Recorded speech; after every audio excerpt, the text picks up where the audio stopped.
The gentleman from New Jersey, Mr. Kean, is recognized for 5 minutes. Thank you, Mr. Chairman, and thank you to all of our witnesses for being here today. Mr. Weingarten and Mr. Taibbi, what is the clearest evidence that each of you can cite to show that the censorship industrial complex was an attack on the First Amendment by the Biden administration? The discovery in Missouri v. Biden, which has been dismissed here, both at the district court level, Fifth Circuit Court of Appeals level, and among 3 Supreme Court justices, showed massive pressure from the federal government for social media companies to censor American speech, whether it's the Hunter Biden laptop story, COVID-19, election integrity matters, or beyond. District court judge said this was arguably the most massive attack on free speech in U.S. history. Again, Fifth Circuit Court of Appeals had that same view. 3 Supreme Court justices did as well. And while it's been dismissed, that case, the fact of the matter is that the Supreme Court specifically did not rule on the underlying merits, the thousands of pages of discovery, which blew the lid open on this entire regime. Thank you. Mr. Taibbi? Thank you, Mr. Congressman. I would do 2 quickly.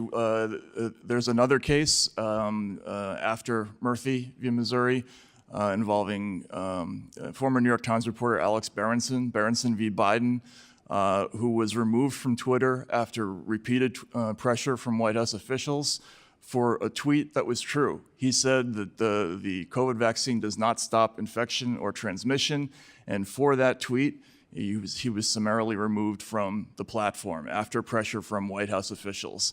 The other one was an instance in which a friend of mine, Aaron Mate, who is no Republican, the Ukrainian Secret Services passed on a request to the FBI to have him removed from Twitter, and the FBI did it. They passed that request on to Twitter, and we found that ask in Twitter's files. Thank you.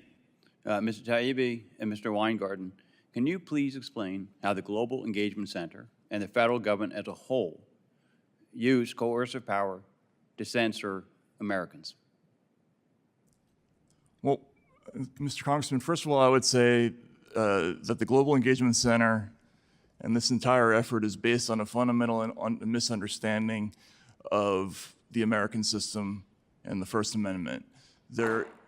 American government has no role in protecting citizens from speech. The whole idea of the system that was designed by Jefferson and Madison is that the American people view each other as adults who are capable of sorting out the truth for themselves. They do not need a nanny state or a guardian or a law enforcement agency to decide for them what's true. We don't need a truth squad. And that's exactly what GEC was designed for. It was designed to suppress any information that countered national policy and to identify people who may have had opinions that were controversial or unwanted as foreign inspired, when in fact they had no connection whatsoever to foreign governments, which is both slanderous and detrimental to the First Amendment. Thank you. Mr. Weingarten?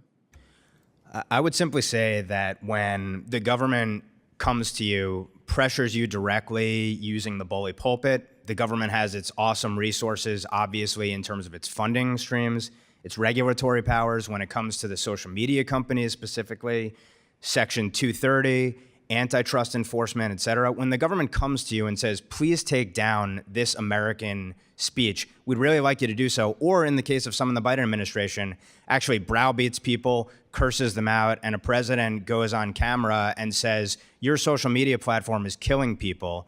The government does so with the most awesome power possible. Government, at the end of the day, ultimately is force, and that force should not be turned on Americans and our speech. Thank you to all of our witnesses. I yield back my time. Will the gentleman yield? Yes, I yield back my time. As Vice Chair of the Financial Services Committee, I can tell you, Mr. Weingarten, you are hitting on the exact thing that regulators do repeatedly. You can go and do whatever you want, but here's what we would like you to see you do. And it's that threat, it's that cudgel that they have that's over those that they are making the, quote, request to, that compels them to follow the government request. So with that, I yield back to the gentleman from No, yield New back to you, sir. Jersey, and time has expired.